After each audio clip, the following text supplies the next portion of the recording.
Hey guys, wanna know how to add NZDJPY on MetaTrader 4? Well, no worries. In this video, I'm going to show you an easy step-by-step guide on how to do it. This will also fix any issues that you had in adding. So let's get straight to it.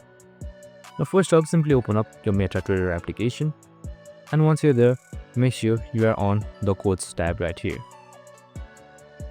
Now once you're in it, on the top right, you can see this plus icon.